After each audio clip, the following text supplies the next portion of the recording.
Clara Whitmore's hands were shaking when she pounded on that cabin door. Blood ran down her sleeve. Her youngest clung to her skirt, too scared to cry. Behind her, 3 riders crested the ridge, and the lead man was already shouting her name. When the door opened, a stranger stood there, tall, silent, and armed. He didn't ask who she was. He didn't ask why she was bleeding. He looked past her at those riders, stepped aside, and said 2 words. "Get inside." That night, a man who wanted nothing chose to risk everything. If this story moves you, subscribe to our channel and follow Clara and Caleb's journey to the very end. Drop a comment and tell us what city you're watching from. We'd love to see how far this story travels. The knocking came hard and fast, like something hunted. Caleb Boone had been sitting alone at his table, same as every evening for the last 3 years. Tin plate, cold coffee, silence thick enough to chew. The cabin smelled of pine resin and old smoke, and outside, the July heat pressed against the walls like a living thing. He wasn't expecting company. He sure as hell wasn't expecting salvation. The knocking came again, harder, desperate, and underneath it, a child whimpering. Caleb grabbed the rifle from beside the door and pulled it open. A woman stood on his porch, mid-30s maybe, dust caked into her hair, a sleeve torn and dark with blood. Her jaw was set, but her eyes were wild with the kind of fear that don't come from animals or weather. Behind her, pressed tight together like baby quail in a storm, 3 children. The oldest boy had his arms around the younger 2. His lip was split. His hands were fists. And behind them, 3 riders, coming up the trail slow, deliberate. The lead rider removed his hat. He was smiling. "Clara!" The woman flinched, didn't turn around. She looked straight at Caleb with something he hadn't seen in a long time. Trust. Blind, reckless, last chance trust. "Please," she said. Just that. Just the one word. Caleb looked at her. Looked at the children. Looked at the blood drying on her arm. He stepped aside. "Inside. Now!" She moved fast, pushed the children through first. The littlest one, a boy no more than 5, stumbled on the threshold. Caleb caught him by the collar, gentle, steadied him, and set him upright without a word. The riders pulled up 30 yards from the porch. The smiling man swung down from his horse easy, like he owned the ground he was walking on. "Evening," he called. Friendly. Dangerous. "Name's Silas Whitmore. That woman in your cabin, she's my wife." Caleb rested the rifle against the doorframe. Not pointed, not lowered. Just present. "That's so." Silas took a step closer. 2 men flanked him, hired hands by the look of them. Rough faces. Paid loyalty. "She's confused," Silas said, voice smooth as river stone. "Took my children without permission." "I'm sure you understand. A man's got a right to his family." Caleb didn't move. "She's bleeding." Silas's smile tightened, just a fraction. "She fell. The road's rough coming up here. You know how women get. Panicked, clumsy." "She didn't fall."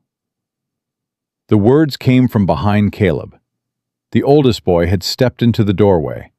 11 years old, maybe, skinny as a fence rail, but his voice didn't shake.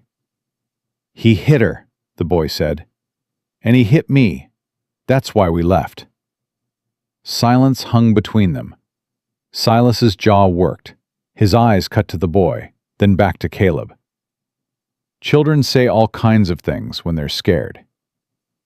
Caleb looked at the boy, looked at that split lip, looked at the way the kid was standing in front of his mother and his siblings like a wall.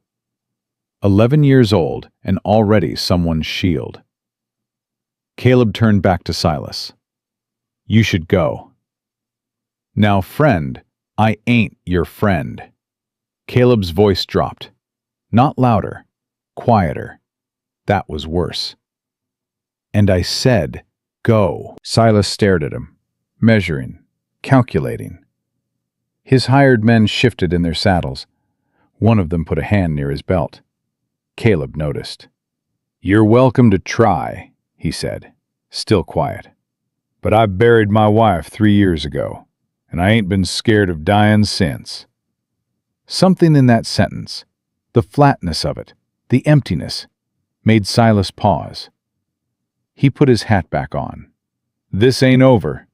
His voice had lost the charm. What was underneath was harder, colder. She's my wife. Those are my children. The law says so, and the law's coming. He mounted his horse, looked once more at the cabin, at the boy still standing in the doorway. Then he rode off. His men followed. Dust settled slow. Caleb stood on that porch for a long time after, rifle still resting against the frame, eyes on the ridge until the riders were gone. Then he went inside. The woman was sitting on the floor with her back against the wall. The 2 younger children were pressed into her sides. The little one had his face buried in her dress. The girl, 8 maybe, was watching Caleb with eyes too old for her face. The boy still stood near the door, like a guard. Caleb set the rifle down, crossed to the stove, put a kettle on. There's water in the basin if you want to clean that arm, he said. Didn't look at her. Gave her the dignity of not being stared at. Thank you. Her voice was steadier now. Quieter, but steadier. Name's Caleb Boone. Clara Whitmore. A pause. These are my children. Ethan, Maggie, and Samuel. The kettle started to hiss. How far'd you come? Caleb asked. 12 miles, maybe more. We left before dawn. On foot? The horse threw a shoe outside Red Willow. We walked the rest. 12 miles, in July heat, with 3 children and a bleeding arm. Caleb poured water into a cup, set it on the table. Drink. She did. Her hand shook, but she drank. He poured a second cup, set it in front of the boy. Ethan looked at it like it might be a trap. Then he picked it up and drank fast, like he'd learned to take things quick before they got taken away. That told Caleb more than any explanation could. You got people nearby? Caleb asked. Clara shook her head. My family's in Pennsylvania. I came west with Silas 4 years ago. His promise. His plan. She almost smiled. Almost. Turns out his plans were mostly for himself. He gamble? Her eyes lifted to his, sharp, surprised. How'd you know? The way he talked, like he was selling something. Clara looked down at her hands. He lost our savings. Then he used my inheritance, my father's money, to buy land claims. When I confronted him, he said a wife doesn't get to question her husband's business. Her jaw tightened. When Ethan spoke up, Silas backhanded him across the mouth. The cabin was quiet. Maggie, the girl, spoke for the first time. Small voice, careful. Mama packed us in the dark. She said we were going somewhere safe. And she was right, Caleb said. He didn't know why he said it, didn't know why he meant it, but the girl's shoulders dropped an inch, and that was enough. Clara stood, slowly, favoring her left side in a way that told Caleb the arm wasn't the only thing Silas had hurt. Mr. Boone, I don't want to bring trouble to your door. If you point us toward the nearest town, we'll... Nearest town is 22 miles east. You wouldn't make it with the children. Not tonight. Then tomorrow. Tomorrow we'll figure out tomorrow. He opened a trunk near the wall and pulled out a blanket. Old, but clean. Set it on the bench near the stove. Kids can sleep here. It's warm enough. You take the bed. I'll be on the porch. Clara stared at him. He'd known her for 15 minutes. He was giving up his bed and sleeping outside with a rifle because 3 riders might come back in the dark. Why? She asked. Caleb paused at the door. Because someone should. He walked out. The door closed behind him, and Clara Whitmore stood in a stranger's cabin with her 3 children, and for the first time in 4 years, the silence didn't feel like a threat. The night passed without trouble, but Caleb didn't sleep. He sat in the chair on the porch with the rifle across his knees and watched the tree line. The moon was fat and yellow over the ridge, crickets singing, heat still rising from the earth even after dark. He'd come out here to disappear. 3 years ago, when Mary died, scarlet fever, quick and merciless, he'd sold everything in town and walked into the mountains. Built the cabin himself, cut every log, laid every stone. He didn't want neighbors, didn't want sympathy, didn't want the pitying look that came with being a widower at 42. He wanted silence, and he'd gotten it. 3 years of it, enough to fill a grave. Now there were children sleeping inside his walls, and a woman with blood on her sleeve, and a man with a smile like a loaded gun coming back with the law. Caleb should have sent them away. He knew that. But the boy had a split lip and stood like a soldier. And the little girl had eyes that knew too much. And the 5-year-old had buried his face in his mother's dress, like the world was something to hide from. And Caleb remembered, sharp, sudden, unwanted, the way his own daughter used to hide her face when she was scared. Before the fever. Before the small pine coffin he'd built with his own hands. He gripped the rifle tighter. Not tonight, he said to nobody. Dawn came hot and gold. Caleb was already up. Coffee on the stove, eggs from the hen coop. He wasn't a good cook, but he could manage enough. The first one awake was Ethan. The boy came out of the cabin quiet, like he was used to moving without making sound. He saw Caleb at the stove and stopped. "Morning," Caleb said. "Morning," cautious, testing. "Hungry?" Ethan nodded once, quick. Caleb handed him a plate. Eggs, bread. Not fancy, but solid. The boy ate standing up, fast. One hand on the plate, the other at his side, like he needed to be ready to move. "You don't have to stand," Caleb said. "There's a chair." Ethan looked at the chair, then at Caleb. Then he sat. Slowly. Like sitting down was something he'd forgotten how to trust. They ate in silence for a while. "You know how to handle a horse?" Caleb asked. "Some. I got a mare needs brushing. You do that for me this morning? I'd appreciate it."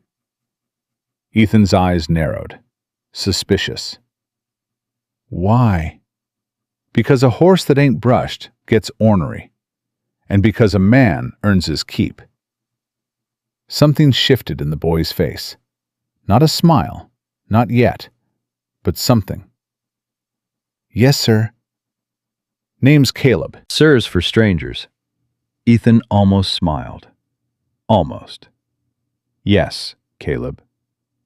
By the time Clara came out with the 2 younger children, Ethan was in the small corral with the mare, brushing her flank with careful, deliberate strokes. He was talking to the horse. Low, steady, like he'd been doing it his whole life. Clara stopped in the doorway, watched her son. Something cracked across her face. Not sadness exactly, more like grief for all the mornings he should have had like this. "He looks like a different boy," she said. Caleb was at the woodpile, didn't turn, He looks like the same boy, just without someone scaring him. Clara flinched, but she didn't argue, because it was true. Maggie appeared at Clara's side. The girl held a broken locket in her hand. The chain snapped, the hinge bent. "Mr. Boone," she said, formal, careful. "Could you fix this? Mama gave it to me, and it broke when we were running." Caleb took it, turned it over in his hands. Inside was a tiny portrait. A woman with Clara's eyes. Clara's mother, maybe, or a sister lost somewhere back east. "I can try," he said. He took it to the bench, found a pair of small pliers. Worked the hinge gently, bending the metal back into shape. His hands were big, rough from years of axe work and rope, but they moved with the kind of care you only learn from handling fragile things. Maggie watched every movement. "My pa said lockets are foolish," she said quietly. "Your pa was wrong about a lot of things." Maggie looked at him, long and searching. Then she nodded, like something had been confirmed. "I know," she said. Caleb handed back the locket, fixed. The hinge clicked shut clean. Maggie held it against her chest. "Thank you." And she walked away, straight-backed, calm, like a girl who'd just found something she didn't know she'd been looking for. Little Samuel was the last to come around. For most of the morning, the 5-year-old stayed pressed against Clara's side, face half hidden. He watched Caleb from behind his mother's skirt, like the man was a wild animal that might bite. Caleb didn't push. He went about his work, split wood, hauled water, fixed a loose board on the porch step. All the ordinary things a man does to keep a place standing. But sometime around midday, he sat down on the porch with a piece of pine and a small knife and started carving. Samuel watched. 5 minutes. 10. The boy crept closer. Not to Caleb, to the sound, the steady scrape of blade on wood. By the time Caleb was done, he'd carved a small whistle. Nothing fancy, just a tube with 3 holes. He set it on the porch rail, didn't offer it, didn't look at the boy, just left it there. Samuel stared at it for a long time. Then his small hand reached out, took it.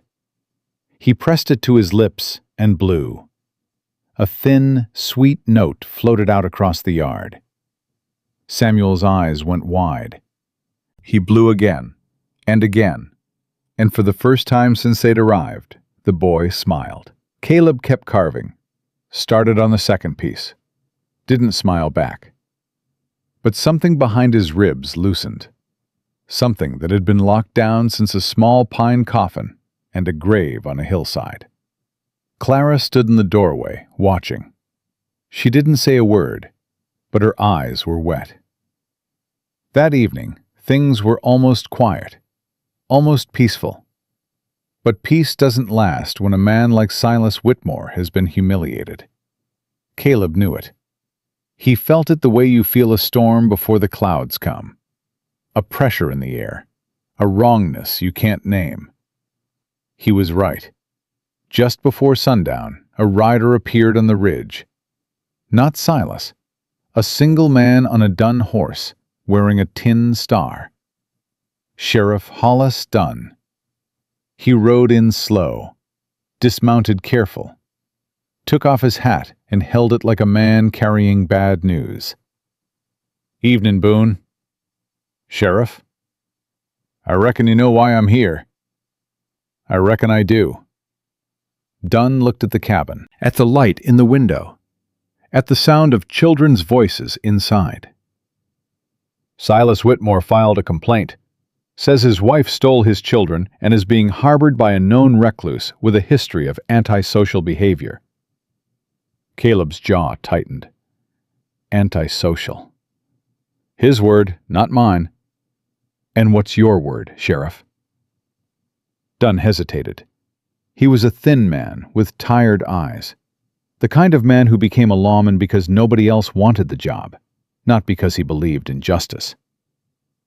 My word is complicated. He shifted his weight. Whitmore's got a marriage certificate. He's got a custody claim. He's got 2 witnesses say the woman left of her own accord and took the children against his wishes. She left because he beat her boy. She say that? The boy's lip says it. Dunn rubbed the back of his neck. I ain't saying I don't believe it. I'm saying the law don't care much about what a man does inside his own house. Not yet. Not out here. Caleb stepped off the porch, closer, not threatening, but close enough that Dunn could see his eyes. So you're here to take them back? Dunn looked at him for a long time.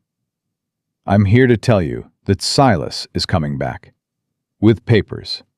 And if those papers are legal, and they probably are, I'm going to have to enforce them. Even if it means handing children back to a man who hurts them? Even then. Dunn's voice cracked, just barely. I don't like it, Boone. But I wear this badge, and the badge says whatever the man wearing it decides. Silence. Dunn put his hat back on, looked at the ground. You got maybe 3 days, he said quietly. Use them. He mounted his horse, then paused. Boone? What? For what it's worth, I hope you find a way. I truly do. He rode off into the failing light. Caleb stood there, watching the dust settle, feeling the weight of 3 days pressing down on his shoulders. Behind him, the cabin door opened. Clara stepped out. I heard, she said. I know. What do we do? Caleb looked at the ridge where Silas had stood that first night, where the sheriff had just ridden away, where trouble would come again, certain as sunrise.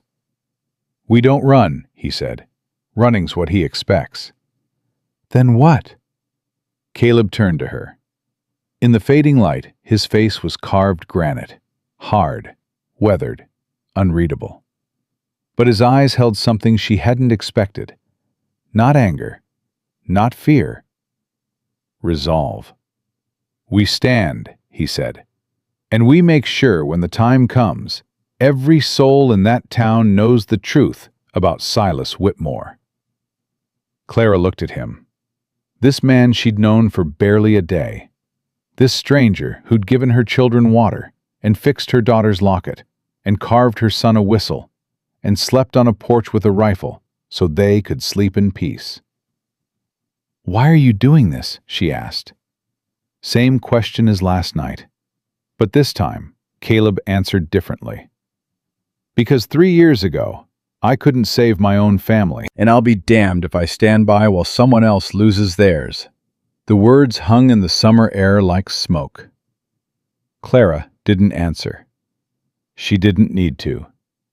She reached out and took his hand, just for a moment. A squeeze, a promise. Then she went back inside to her children.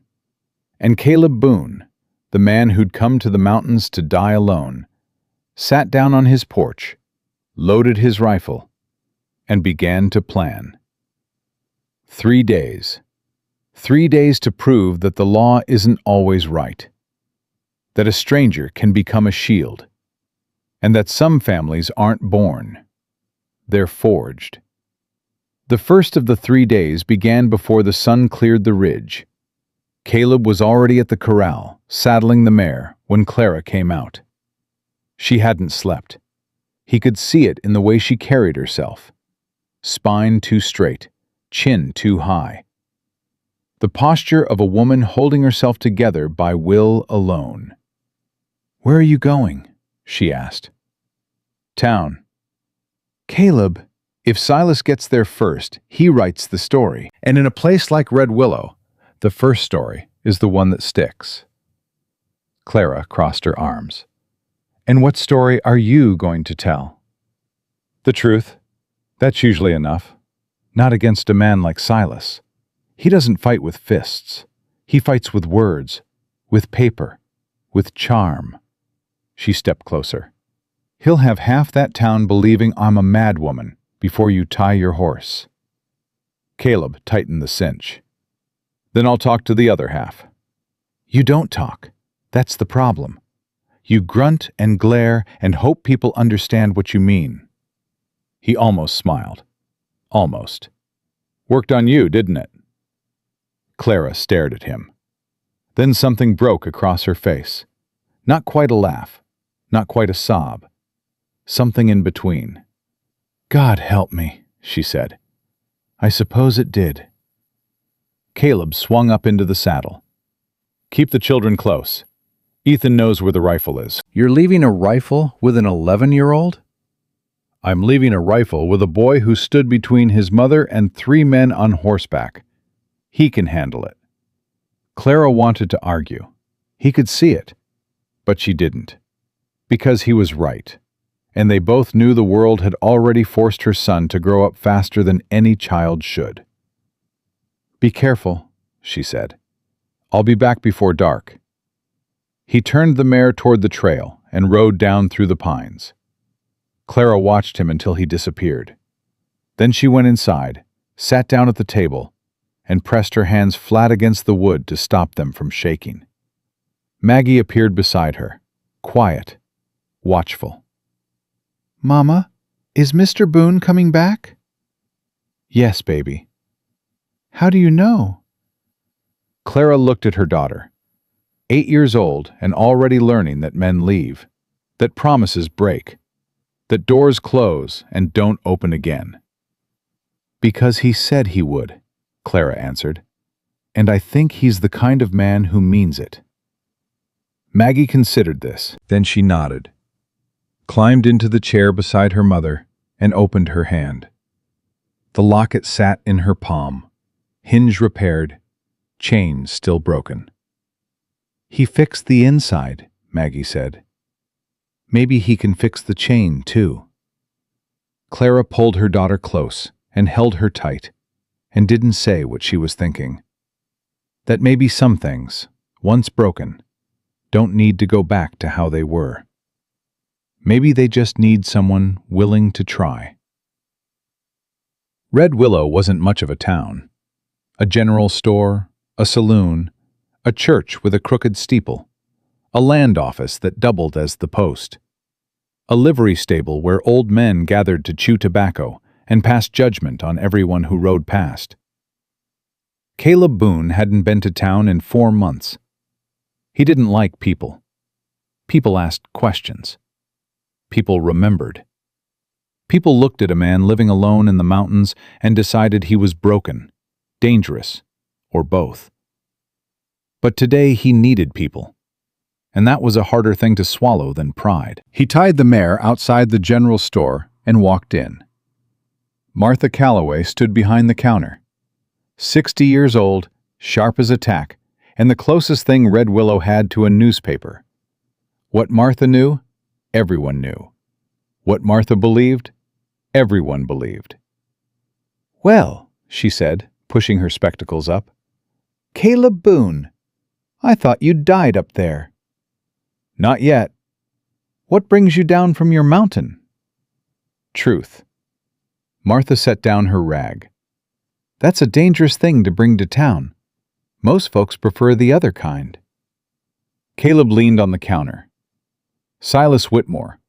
What do you know about him? Martha's expression changed. The sharpness didn't leave. It deepened. I know he rides a fine horse and wears a fine hat and talks like a man selling snake oil at a county fair. I know he bought 3 land claims in the last year and hasn't worked a single one. I know his wife used to come to this store with bruises she called door frames and stairs. Martha paused. And I know she stopped coming about 2 months ago. She's at my cabin, with her children. I heard, Caleb blinked. Already? Silas was in the saloon last night, buying drinks, telling stories. Said his wife lost her mind, took his children, ran off with some hermit in the mountains. Martha's mouth thinned. He was real convincing. Most of the men believed him. Some of the women, too. And you? I've been selling supplies to women with bruises for 30 years, Mr. Boone. I know what a doorframe looks like. And I know what a fist looks like. They ain't the same. Caleb straightened. I need you to tell people the truth. I intend to, but truth needs evidence, and evidence needs witnesses. A woman's word against her husband's? You know how that goes out here. The boy's lip. A boy's split lip could be from a fall, a fight, a horse kick. Silas will have an answer for everything. He's that kind of man. Martha came around the counter, lowered her voice. What you need, Mr. Boone, is not just my word. You need the town to see who Silas Whitmore really is, not who he tells them he is. How? Martha studied him. You said this woman, Clara, she's educated? She is. Can she speak for herself? In front of people? She already has. She spoke to me. She spoke to her children.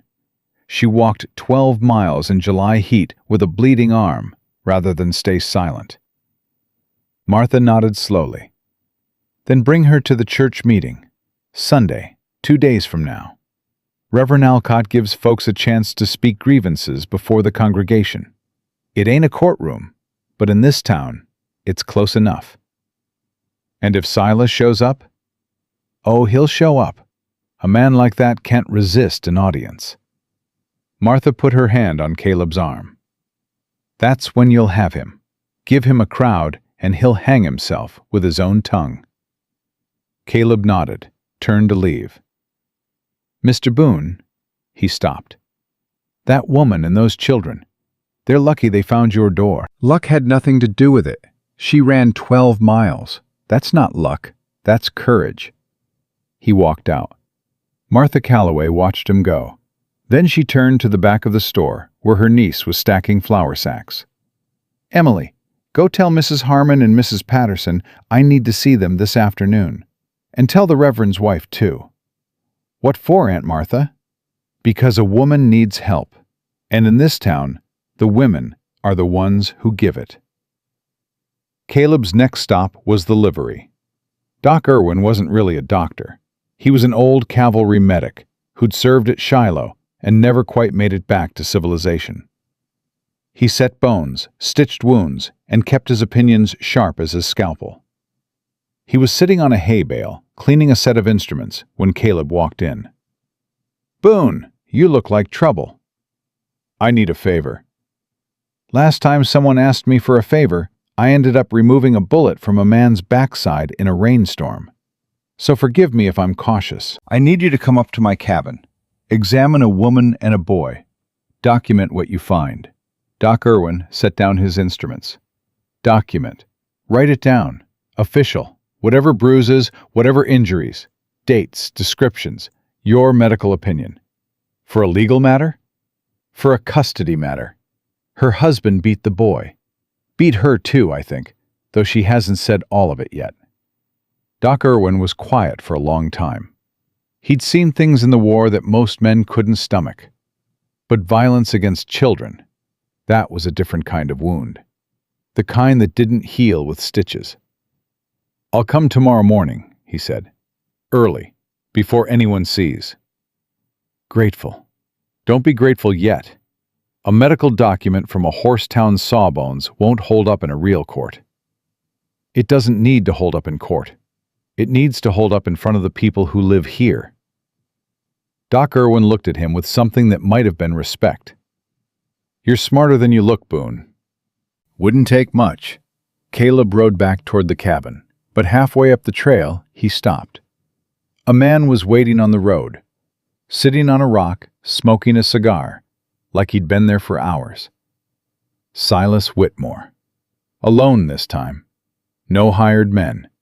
Just the smile and the cigar and the easy confidence of a man who believed the world was his to arrange. Boone, Silas said, pleasant, like they were old friends. Caleb reined in the mare, said nothing. Silas stood. brushed off his trousers. "I figured you'd go to town, talk to people, build your little case." He took a long drag on the cigar. "I admire the effort. I do. But let me save you some trouble." "I doubt that. I own 3 land claims in this valley. I've loaned money to 6 men in Red Willow: the blacksmith, the livery owner, 2 ranchers, the man who runs the saloon, and the deputy sheriff's brother-in-law. Every one of them owes me. Every one of them will say whatever I ask them to say." Silas dropped the cigar, crushed it under his boot. "You think truth matters out here? Truth is whatever the richest man in the room decides it is." "You're not the richest man in any room, Whitmore. You're the most indebted. You gambled your wife's inheritance and lost." Silas's face changed. Just a flicker, a crack in the mask. Then it smoothed over. "She told you that." "She didn't have to. A man who owns 3 land claims doesn't need his wife to walk 12 miles barefoot.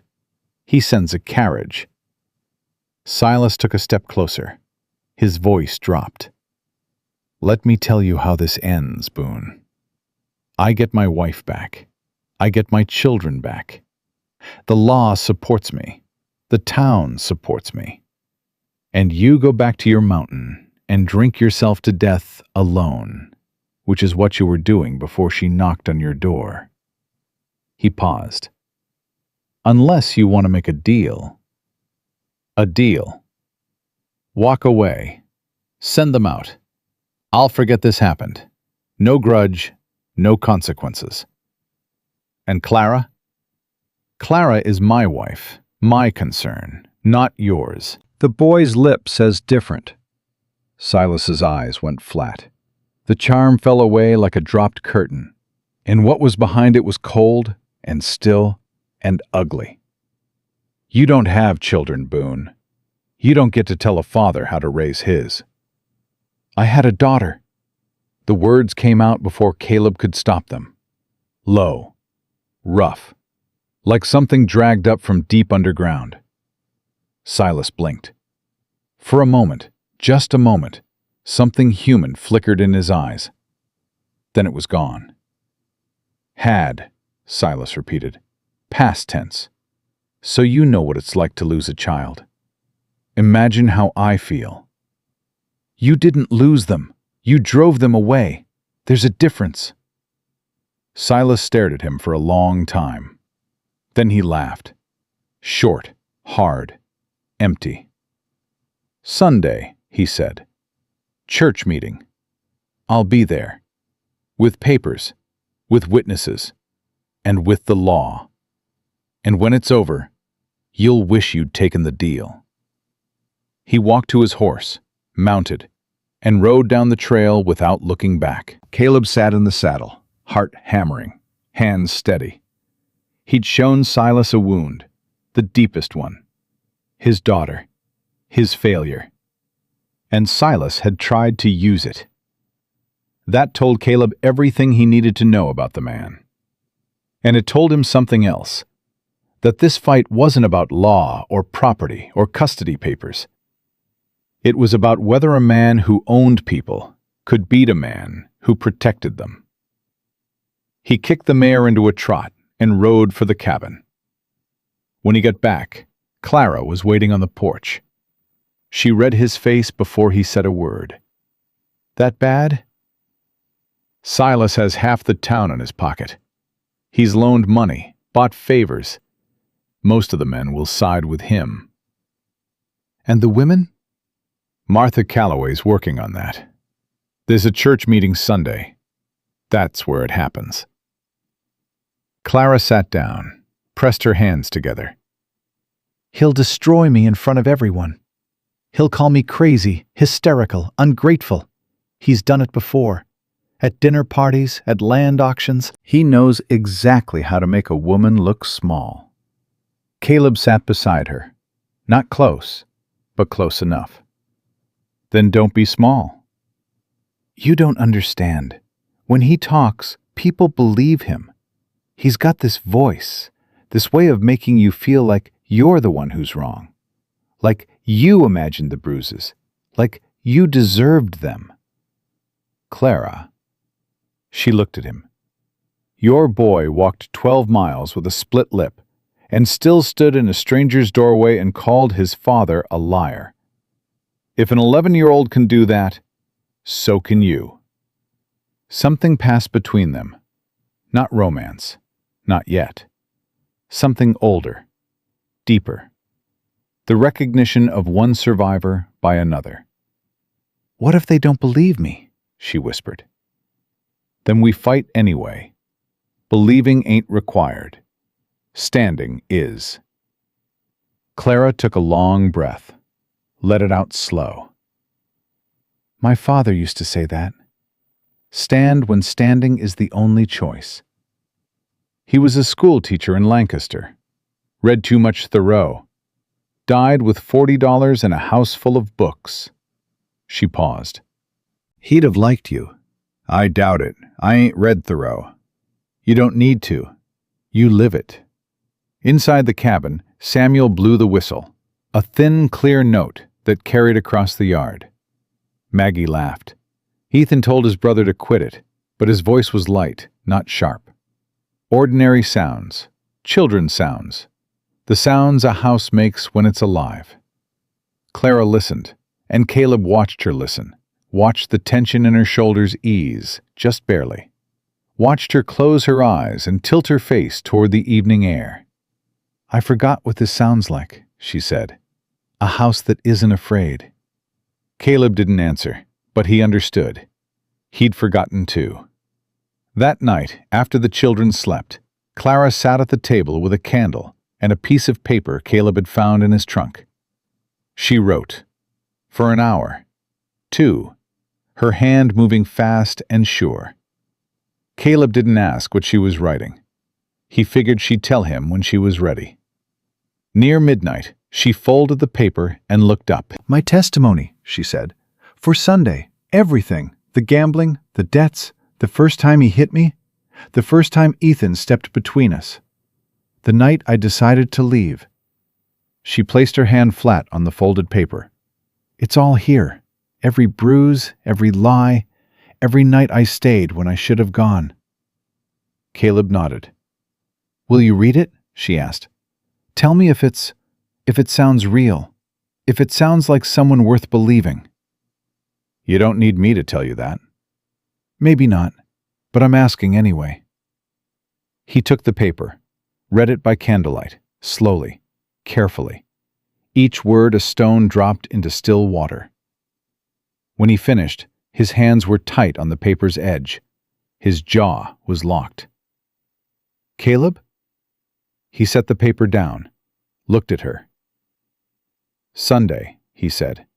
You read this in front of that whole town, every word. And if any man in that room tries to silence you, he'll answer to me. Clara's eyes filled. She blinked hard, refused to let the tears fall. I'm scared, she said. Good. Scared means you know what's at stake. What if I lose them? What if the law sides with him and they take my children? Caleb reached across the table, took her hand, held it the way you hold something that might break. That won't happen. You can't promise that. No, but I can promise I'll be standing next to you when you fight for it. And I can promise your children will see their mother stand up in front of a room full of strangers and tell the truth. And even if the whole world burns after that, they'll have that. They'll carry it forever. Clara gripped his hand, hard, like an anchor. 3 years, she said. You've been alone 3 years. Yeah. Does it still hurt? Every day. Then why are you doing this? Really? Not the noble answer, the real one. Caleb looked at their hands. Hers were smaller, rougher than they should have been. Cracked knuckles from hauling water and scrubbing floors and doing the work of 2 people because the man who was supposed to help her was too busy gambling and hitting. Because that boy reminds me of what I could have been, he said. And those kids remind me of what I lost. And you? He stopped, started again. You remind me that there's a difference between being alone and being dead. I've been confusing the two for a long time. Clara didn't let go of his hand. Outside, the crickets sang. The heat pressed in. Somewhere up on the ridge, a coyote called, and another answered. Sunday, Clara said. Sunday, Caleb replied. 2 days. 2 days to prepare. 2 days before Silas Whitmore walked into that church, with his papers and his witnesses and his poisoned smile, expecting to win. 2 days before Clara Whitmore stood up in front of every soul in Red Willow and broke her own silence. And 2 days before Caleb Boone learned that protecting someone isn't the same as saving them. Because Clara didn't need saving. She needed someone to stand beside her while she saved herself. The next morning, Doc Irwin rode up to the cabin at dawn. He brought his medical bag, a notepad, and the grim expression of a man who already knew what he was going to find. He examined Ethan first. The split lip was healing, but the bruise along the boy's ribs, the one he'd hidden from everyone, even his mother, was deep purple and shaped like a boot heel. Doc Irwin wrote it down. Date, location, size, shape. How long ago? He asked Ethan. 4 days, maybe 5. He kicked you? Ethan's jaw tightened. He looked at his mother. Clara nodded. Go ahead. I got between him and Mama, Ethan said. He was drunk. She was on the floor. I pushed him. He kicked me and said if I ever raised a hand to my father again, he'd make sure I remembered it. Doc Irwin's pen stopped. His hand trembled, just once. Then he wrote. He examined Clara next. The arm wound was a gash, not from a fall, from the edge of a table thrown against it. Her left shoulder was bruised deep. 2 ribs were tender to the touch, possibly cracked. These aren't fresh, Doc Irwin said. No, the ribs are from 2 weeks ago. The shoulder's older. How old? Clara looked at the wall. I stopped counting. Doc Irwin closed his bag. He stood up, looked at Caleb. I'll have this documented and signed by noon. I'll bring copies to Martha Calloway and the Reverend. Thank you. Don't thank me. Doc Irwin's voice was rough. Thank that boy who stood up to a grown man twice his size. That took more courage than anything I ever saw at Shiloh. He rode off without another word. Ethan stood in the yard, watching him go. Clara came up behind her son and put her hand on his shoulder. You hid the ribs from me, she said. You had enough to worry about. Ethan, you're 11. I know how old I am, Mama. Clara turned him around, looked at his face. That face that was still a child's, but carried the weight of something ancient. You don't have to protect me anymore, she said. Ethan looked past her, at Caleb, who was leaning against the corral fence, pretending not to listen. I know, Ethan said, but I think I'll keep doing it anyway. Clara pulled him in, held him, and over her son's shoulder she looked at Caleb. He met her eyes, and something passed between them that neither of them was ready to name, but both of them felt down to the bone. By Saturday evening, the pieces were in place. Martha Calloway had spoken to every woman in Red Willow who'd ever looked at Clara Whitmore and wondered about the bruises. Doc Irwin's medical report sat in the Reverend's study. Clara's written testimony was folded in the pocket of the one good dress she'd brought with her when she fled. Everything was ready. Everything except Caleb's heart, which hammered against his ribs like it was trying to escape. He sat on the porch that night, rifle across his knees, stars overhead. The same stars he'd stared at for 3 years, alone, wishing for nothing. Now he wished for Sunday to come, and he wished for it not to, because winning meant Silas would lose, and a man like Silas didn't lose quiet. And losing meant Clara would be gone. The children would be gone. The cabin would be silent again. And this time, the silence would be worse. Because now he knew what it sounded like when it was full. Inside, Samuel's whistle sat on the windowsill. Maggie's locket hung on a nail by the bed. Ethan's boots were by the door. Small things, ordinary things. The things a family leaves behind when it's lived somewhere. Caleb closed his eyes. "Mary," he whispered to the dark, "I know I came up here to be with you, but I think maybe you sent them to me instead." No answer. Just the crickets. Just the heat. Just the stars. But somewhere deep in his chest, in that locked place where grief lived alongside love, something shifted. Not opened, not yet, but shifted, like a door that had been sealed for 3 years, and now, just barely, a crack of light was coming through. Sunday was coming, and with it, everything would change. Sunday morning came the way trouble always comes. Slow at first, then all at once. Clara was dressed before dawn. The one good dress she'd carried 12 miles in a flour sack, pressed flat with a heated iron Caleb found in the back of his trunk. Her hair was pulled back tight. Her hands were steady. But her breathing was fast, shallow, and Caleb could hear it from across the cabin. He didn't tell her to calm down. Calm was a lie, and she didn't need lies today. "Mama, you look pretty," Maggie said. Clara knelt down, straightened her daughter's collar. "Thank you, baby. Are we going to church?" "We're going to tell the truth. It just happens to be in a church." Ethan stood by the door. He'd washed his face, combed his hair, and tucked his shirt in without being asked. He looked older than 11. He looked like a boy who understood that what happened today would decide whether he slept in this cabin tonight or in Silas Whitmore's house. Samuel clung to Clara's skirt. The whistle was in his pocket. His eyes were wide. Caleb came inside. He'd shaved, first time in weeks. His jaw was sharp and clean, and his eyes were the color of a winter creek. Clara looked at him and almost broke. Because a man who shaves before a fight is a man who expects to be seen. And Caleb Boone had spent 3 years making sure nobody saw him. "Ready?" he asked. "No." "Good. Let's go." They rode down the mountain on the mare and a mule Caleb kept for hauling wood. Clara rode the mare with Samuel in front of her. Maggie sat behind, arms around her mother's waist.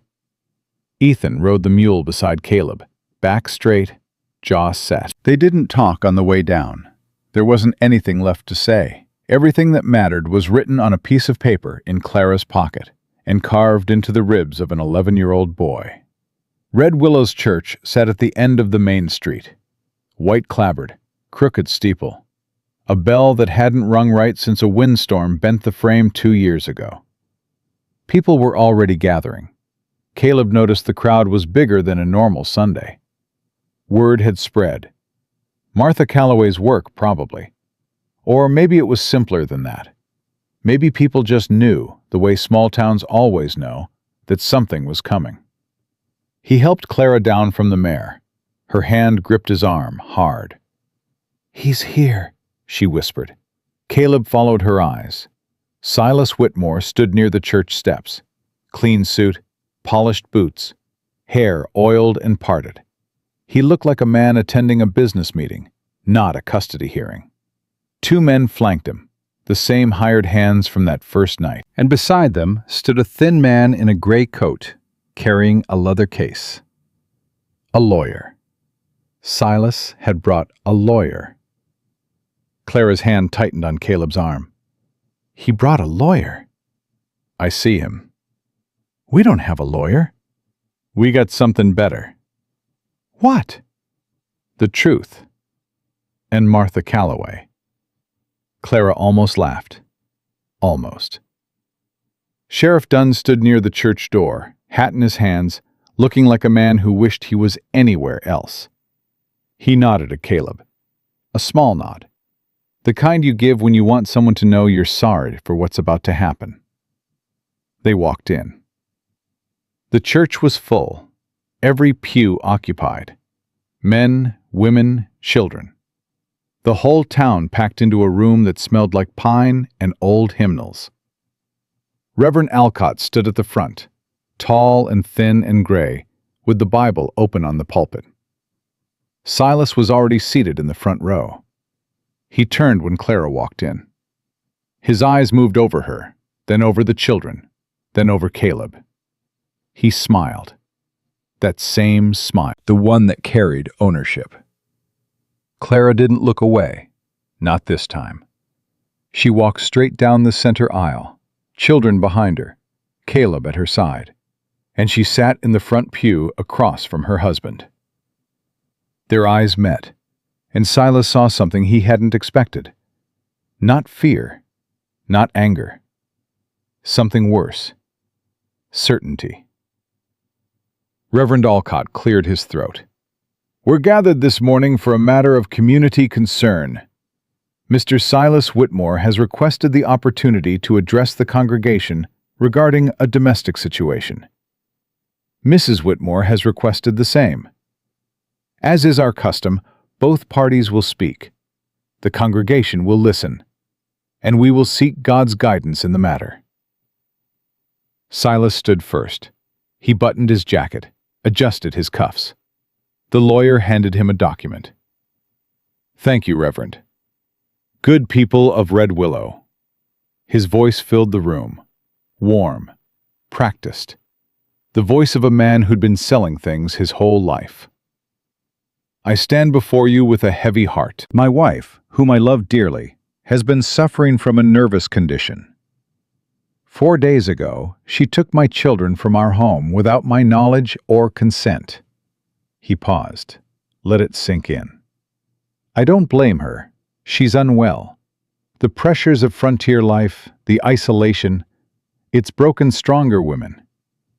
But my children are in danger. They're living in a remote cabin with a man none of you know, a recluse, a man who hasn't spoken to another soul in 3 years." Murmurs in the pews. Caleb felt them like pinpricks. Silas held up the document. "I have here a valid marriage certificate, a custody order drafted by Mr. Harlan Webb, attorney at law, and the testimony of 2 witnesses who will confirm that my wife left willingly and erratically in the middle of the night with no provocation." He set the document down, looked at the congregation with the practiced sorrow of a man who'd rehearsed grief in a mirror. "All I want is my family back. That's all any father wants." He sat down. Silence. Then Reverend Alcott turned to Clara. "Mrs. Whitmore?" Clara stood. Her knees shook. She could feel every eye in the room on her. Silas's smile. The lawyer's cold stare. Sheriff Dunn's guilty glance. She reached into her pocket, pulled out the paper. Her hands trembled. The paper shook. And then she felt it. A hand, small, warm, reaching up and gripping hers. Samuel, standing beside her, his tiny fingers wrapped around her wrist. Clara looked down at her youngest son. He wasn't hiding. He wasn't burying his face. He was looking up at her with eyes that said, "I'm here, Mama." She squeezed his hand, took a breath, and began. "My name is Clara Whitmore. I was born Clara Henley in Lancaster, Pennsylvania. My father was a school teacher. My mother was a seamstress. They raised me to tell the truth, even when the truth is ugly." She unfolded the paper, but she didn't read from it. She folded it back up and put it away. She didn't need it. "I married Silas Whitmore in 1870. I was 28. He was charming and ambitious, and he promised me a life out west, a homestead, a future. She paused. Within 6 months, he'd gambled away our savings. Within a year, he'd spent my father's inheritance, every dollar my daddy left me, on land claims he couldn't work. When I asked where the money went, he told me a wife doesn't question her husband. Murmurs, shifting. When I pressed, he pushed me against the kitchen table. That was the first time. The church went still. It wasn't the last. Clara's voice didn't shake. It had moved past shaking into something harder, something forged. He hit me when I argued. He hit me when I was quiet. He hit me when supper was late, and when supper was on time, and when there was nothing to hit me for at all. He hit me because he could, because the law said I was his, because nobody was watching. She turned to Ethan. "Stand up, son." Ethan stood, jaw tight, fists at his sides. "Lift your shirt." The boy hesitated, looked at Silas, looked at the whole congregation watching him. Then he pulled up his shirt. The bruise was there for everyone to see. Deep purple, boot-shaped, covering 3 ribs on his left side. Gasps. A woman in the back pressed her hand over her mouth. "My son got that bruise 5 days ago," Clara said.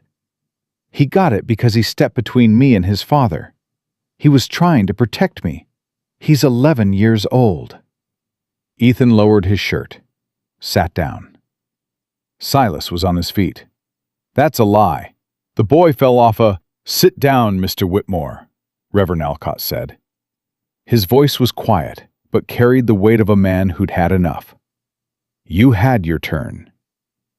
Silas sat, but his face was changing. The charm was peeling back. What was underneath was red and tight and dangerous. Clara continued. "I have a medical examination from Doc Irwin, conducted yesterday morning, documenting my injuries and my son's. I have my own written testimony detailing 4 years of abuse. And I have 3 children who will tell you, if you ask them, what kind of father Silas Whitmore really is." She looked at the congregation. Every face. "I'm not crazy. I'm not confused. I'm not suffering from nerves. I am a mother who walked 12 miles in the heat with a bleeding arm and 3 children because staying in that house one more night meant someone was going to get killed." The church was so quiet you could hear the wood creak. Martha Calloway stood up from the 3rd row. "I'd like to speak, Reverend." Alcott nodded.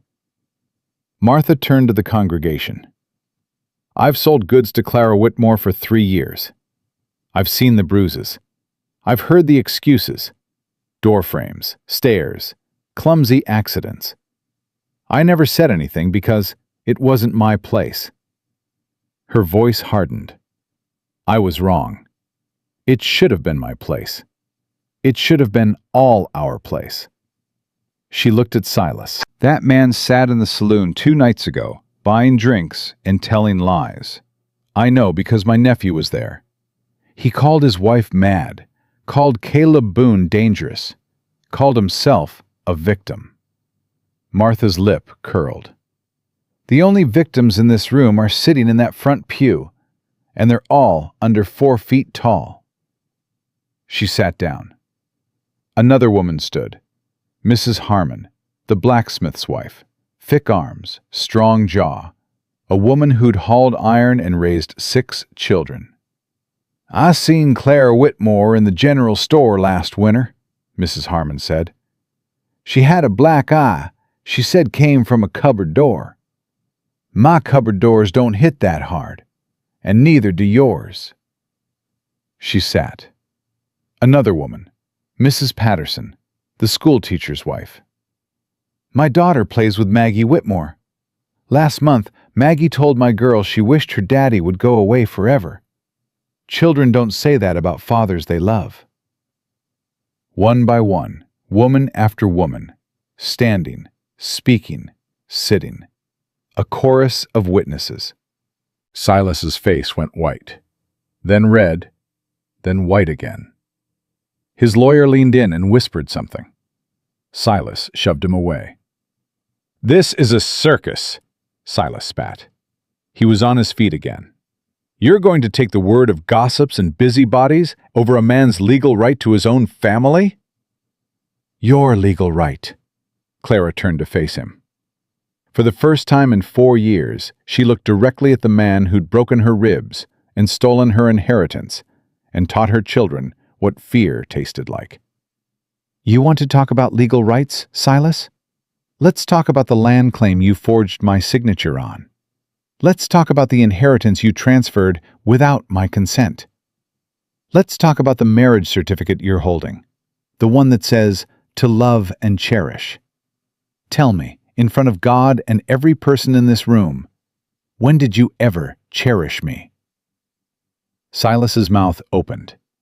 Nothing came out. "When did you cherish your son, who has a boot print on his ribs? When did you cherish your daughter, who sleeps with a locket because it's the only thing she has from a family that wasn't broken? When did you cherish your youngest, who hides behind his mother's skirt because he learned before he could read that men are something to be afraid of?" Clara's voice broke on the last word, just for a second. Then it came back stronger. "You didn't cherish us, Silas. You owned us. And there's a whole war that was fought to prove that owning people is wrong." The church erupted. Voices, movement, amens from the back rows, men shifting uncomfortably, women nodding with tears on their faces. Silas turned to Sheriff Dunn. "You're the law here. Do your job. Enforce the custody order." Dunn stood slowly. He held the enforcement papers in his hand. Everyone watched him. He looked at the papers, looked at Silas, looked at Clara, looked at Ethan, that 11-year-old boy with boot-shaped bruises hidden under his shirt. Then he looked at Caleb. Caleb hadn't spoken, not once. He'd stood beside Clara the whole time, silent, present, a wall of muscle and resolve that said nothing and communicated everything. Sheriff Dunn looked down at the papers one more time. Then he tore them in half. The sound of ripping paper filled the church like a gunshot.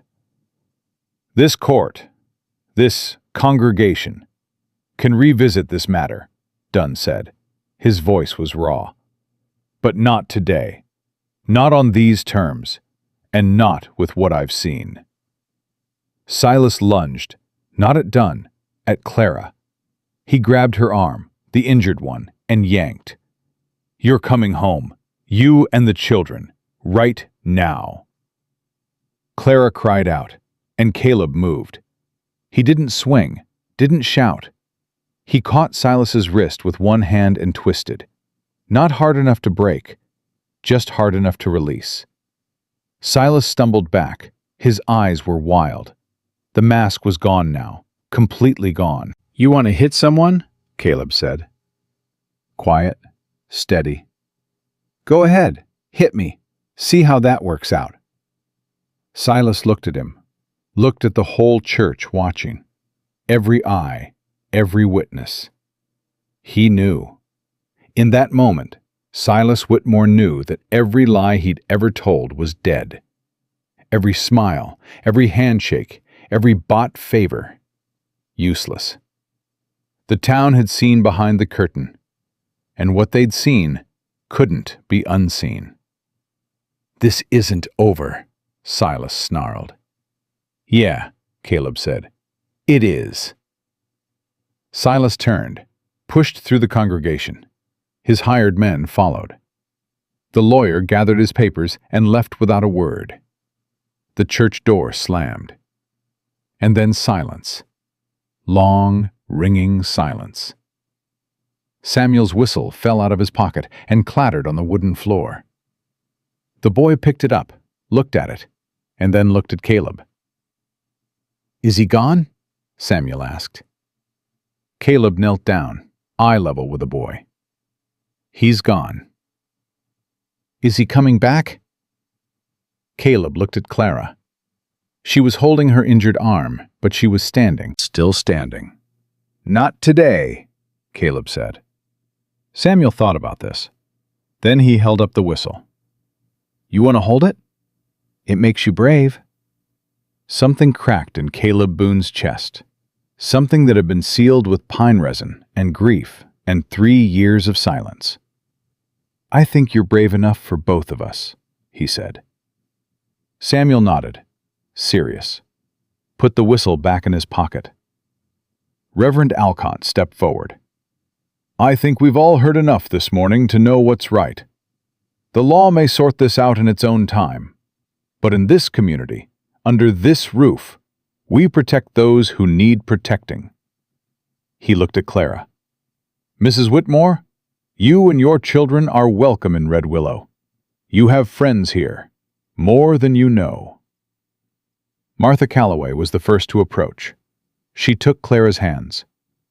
"Come to the store this week. We'll get you and the children what you need." Mrs. Harmon came next. "My husband's got work at the smithy.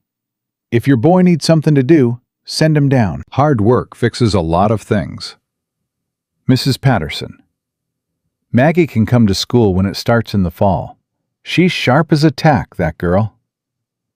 One by one, woman after woman, a net woven of hands and words and the quiet stubbornness of people who decided that some things mattered more than a man's legal claim to what he'd broken.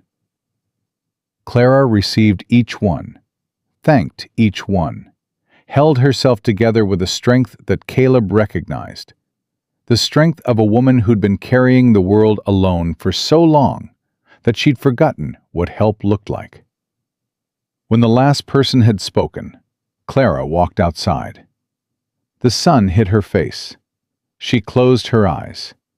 Caleb followed. "You did it," he said. "We did it." "No, that was you, Clara. Every word, that was all you." She opened her eyes, looked at him. "He grabbed me," she said, "in front of everyone, and you stopped him." "Didn't need to do much. You'd already beaten him." "With words." Words are harder than fists. Ask anyone who's been on the wrong end of both.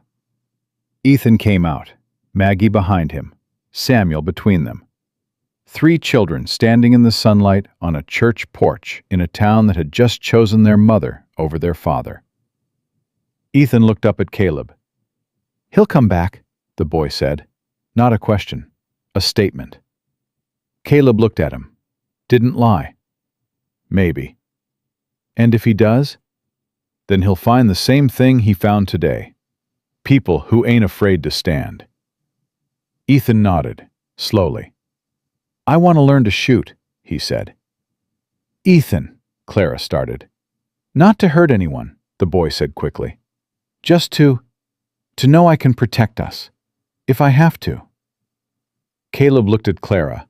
She pressed her lips together. Then she gave a small nod. "Tomorrow," Caleb said. "We'll start with the basics."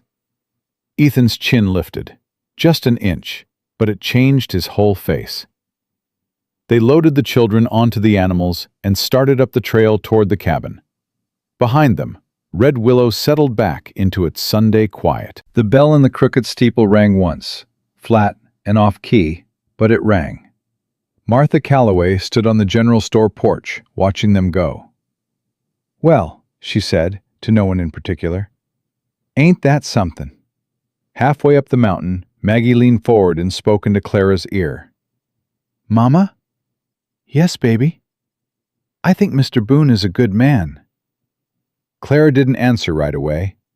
She looked ahead at Caleb, riding the mule beside Ethan, the two of them side by side, not talking, just riding together. The way men ride when they've earned each other's silence.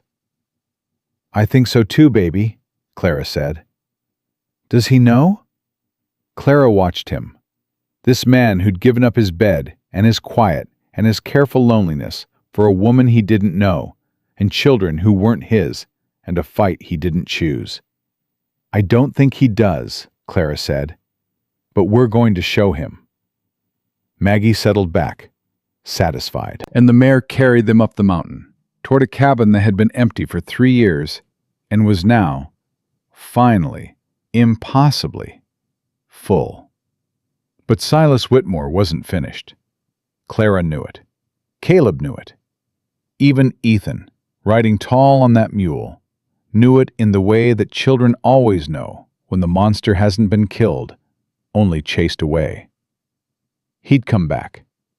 Not with lawyers, not with papers, not with charm. He'd come back with whatever a man reaches for when he's lost everything except his pride. And pride, in a man like Silas, was the most dangerous weapon of all. 3 weeks passed, and Silas didn't come. That was worse. Caleb knew it. A man who comes back angry is a man you can see. A man who disappears is a man who's planning. But the days kept moving, and life at the cabin did what life does when you stop fighting it. It settled. Ethan learned to shoot. Not fast, not fancy.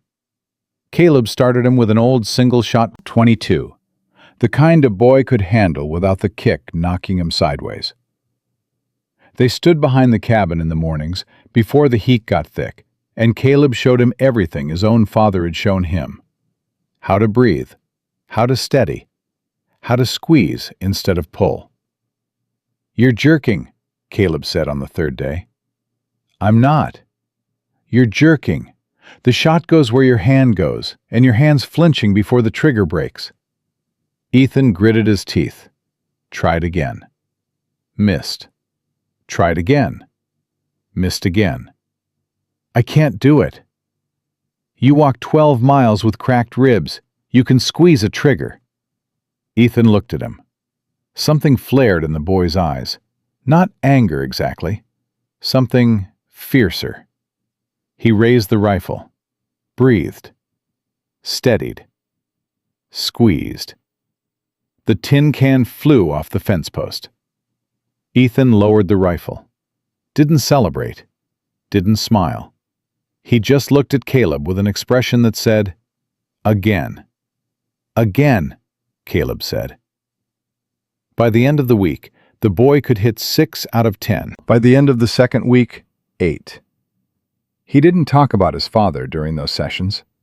He didn't talk about anything. He just shot and reloaded, and shot again. And Caleb understood that the boy wasn't learning to kill. He was learning that he didn't have to be afraid. There's a difference. Maggie found her own way in. She discovered Caleb's books, 3 of them, packed in a crate under the bed.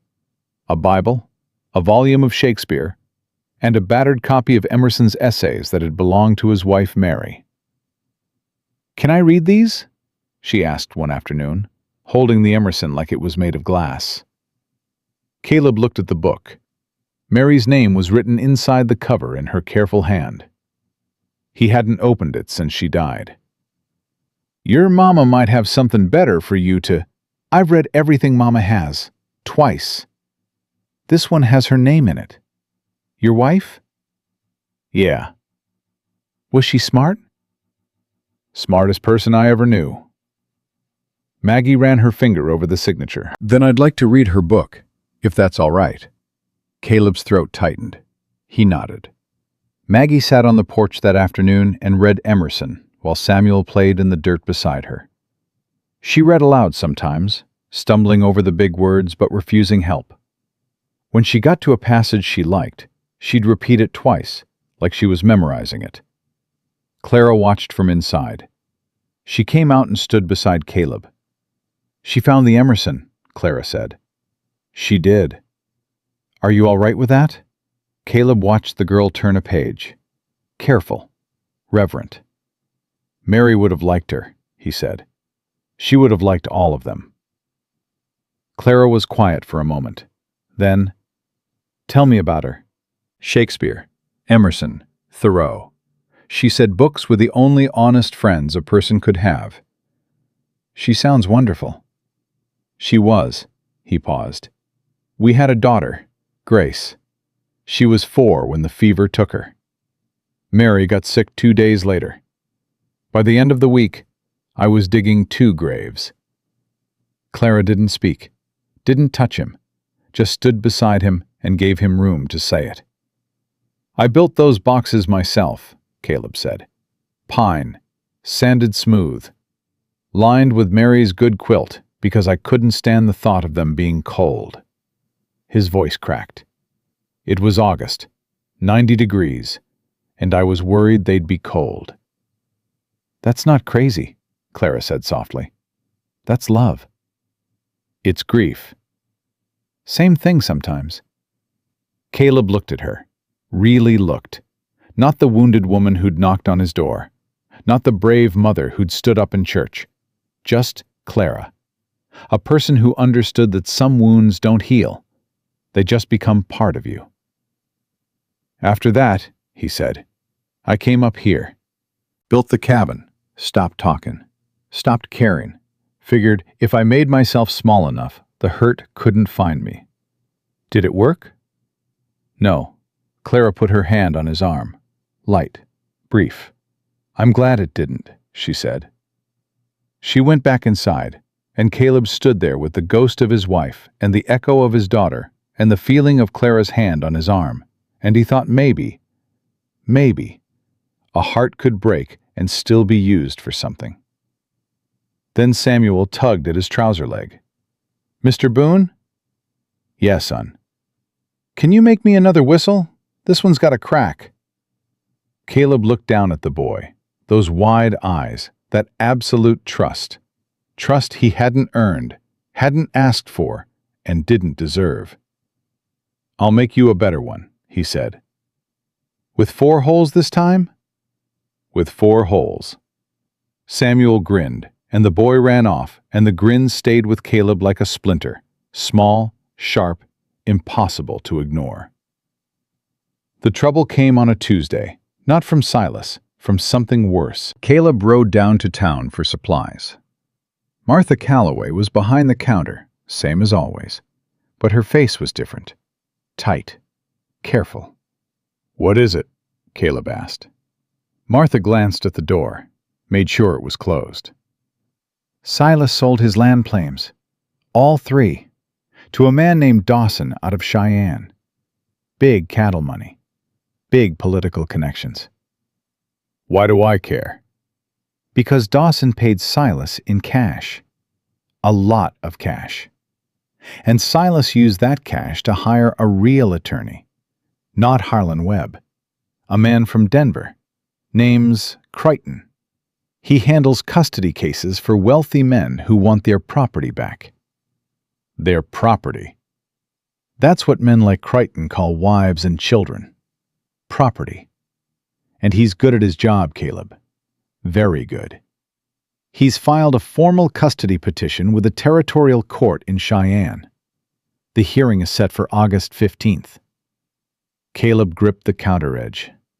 That's 2 weeks. 12 days. A territorial court won't care about what happened in that church. No, they'll care about the law. And the law says a married woman's children belong to her husband unless she can prove extraordinary circumstances. Boot-shaped bruises on an 11-year-old ain't extraordinary? Martha's eyes were sad. To you and me they are. To a judge in Cheyenne who's never met these children, it's one woman's word against one man's. Doc Irwin's report is from a horsetown medic with no formal credentials. Crichton will tear it apart. He'll say the boy got hurt playing, falling, fighting other boys. He'll say Clara is hysterical. He'll say you've influenced the children. Martha leaned forward. Caleb, this man wins cases like this. That's all he does. He takes children from mothers and gives them to fathers, and he does it legally. Caleb stood very still. What do we need? He asked. A lawyer of your own, a real one. Someone who can stand in front of a territorial judge and argue the law, not just the truth. I don't know any lawyers. I know one. Martha wrote a name on a piece of paper, slid it across the counter. Her name's Catherine Aldridge. She practices in Laramie. She's taken cases for women before. Property disputes, custody, divorce petitions. A woman lawyer. A woman lawyer who graduated from a university back east and passed the territorial bar when every man in the room tried to stop her. She's sharp, she's mean when she needs to be, and she doesn't lose. Caleb took the paper. How do I reach her? Telegraph office. Send a wire today. Explain the situation. If she's willing, she can be here in 4 days by stage. And if she's not willing? Martha met his eyes. Then you better pray that judge has a conscience, because the law sure doesn't. Caleb sent the wire that afternoon. 23 words. All he could afford at 12 cents a word. Woman and 3 children fled abusive husband. Stop custody hearing August 15th. Cheyenne. Stop. Need representation. Stop. Caleb Boone. Red Willow, Wyoming. Then he rode home. He didn't tell Clara right away. He sat on the porch and watched Ethan practice with the rifle, and listened to Maggie read Emerson aloud, and heard Samuel's whistle, cracked but still playing, and he tried to figure out how to say it. Clara came out at dusk. "You've been quiet," she said. "Quieter than usual, which is saying something." Silas hired a lawyer, a real one from Denver. He's filed a custody petition with the territorial court in Cheyenne. Hearings in 12 days. Clara sat down, slowly, like the porch had shifted under her. A territorial court? Yeah. 12 days? Yeah. Silence. Long. Heavy. So the church didn't matter, Clara said. Her voice was flat, hollow. All those women standing up. My testimony. Doc Irwin's report. The sheriff tearing those papers. None of it mattered. It mattered to this town. It mattered to those women. It mattered to your children. But it won't matter to a judge. Caleb didn't answer, because she was right. Clara pressed her palms against her face, held them there. I can't lose them, Caleb. I can't. He'll destroy them. Ethan will run away, or worse. Maggie will disappear inside herself. And Samuel... Her voice broke. Samuel still wakes up at night calling for me. He's 5 years old and he has nightmares about his own father. If they go back, they're not going back. You can't promise that. I'm not promising. I'm deciding. Clara looked at him through her fingers. Martha knows a lawyer, Caleb said. A woman. Catherine Aldridge out of Laramie. I sent a wire today. If she takes the case, she'll be here by Saturday. A woman lawyer? That bother you? No. It gives me hope. Because a woman will understand what that judge won't. That's what I thought too. Clara wiped her eyes, straightened her spine. There it was again, that steel beneath the softness. What do we need to do? Gather everything, your testimony, Doc's report, Martha's witness statement, every piece of evidence that proves what Silas is. And if it's not enough? Caleb looked at the ridge. The sun was dropping behind it, painting everything gold. Then we find more. The reply came 2 days later. Martha brought it up the mountain herself, on horseback, in the middle of the afternoon. Accept case. Stop arriving. Red Willow. Saturday. Stage. Stop. Prepare all documentation. Stop. Will need to speak with children. Stop. Catherine Aldridge.